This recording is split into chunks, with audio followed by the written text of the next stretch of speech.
काळ रात्र बनून आला तो सोमवार. चाऱ्यासाठी शेतात गेलेली आई परतलीच नाही. सर्पदंशाने माऊलीचा दुर्दैवी अंत. घोडधरा येथे अश्रूंचा महापूर. आई लवकर ये रे असे म्हणून घरातून निघालेली माऊली पुन्हा कधीच घराची पायरी चढणार नाही या विचाराने संपूर्ण घोडधरा गाव सुन्न झाले आहे. जनावरांच्या पोटाची खळगी भरण्यासाठी आणि संसाराला हातभार लावण्यासाठी शेतात गेलेल्या एका 32 वर्षीय आईवर नियतीने असा काही क्रूर घाला घातला की क्षणार्धात एका हसत खेळत असलेल्या कुटुंबाचा संसार उघड्यावर पडला.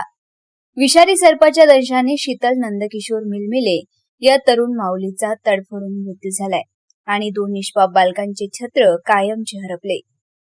सोमवारी दुपारी 1:30 वाजेच्या सुमारास घोडदरा येथील शीतलाताई घराशेजारीच असलेल्या प्रमोद पाचभाई यांच्या शेतात म्हशीसाठी हिरवा चारा कापायला गेल्या होत्या. सुखाच्या संसाराची आणि चिमुकल्यांच्या उज्ज्वल भविष्याची स्वप्ने उराशी बाळगून राबणाऱ्या शीतलाताईंना कल्पनाही नव्हती की गवताच्या पात्यांमागे काळाच्या रूपाने मृत्यू दबा धरून बसला आहे.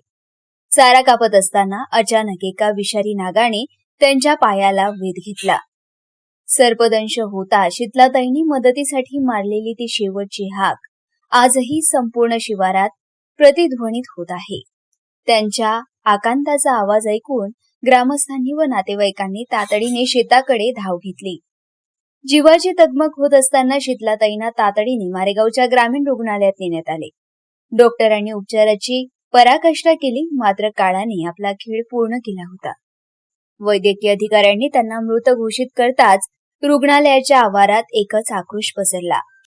आईच्या कुशीत विसावण्याच्या वयात आईचा निष्प्राण देह पाहून त्या 2 चिमुकल्यांनी मारलेली हाक आणि फोडलेला टाहू पाहून तेथे जमलेल्या कठोर मनाच्या माणसांचेही डोळे पाणावले. माझी आई मला सोडून कुठे गेली असा प्रश्न विचारणाऱ्या त्या चिमुकल्यांना कसे सांत्वन द्यावे हे कोणाला सुचेनासे झाले होते.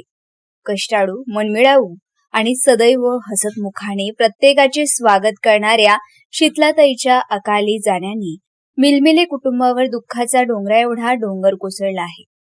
त्यांच्या पश्चात पती, एक मुलगा, एक मुलगी आणि वृद्ध सासू असा उघड्यावर पडलेला परिवार असून संपूर्ण घोडदरा गाव आज एका माऊलीच्या विरहाने अश्रूच्या महापुरात बुडाले आहे. मारेगाव वार्ता, सचिन मिश्रा, मारेगाव, यवतमाळ.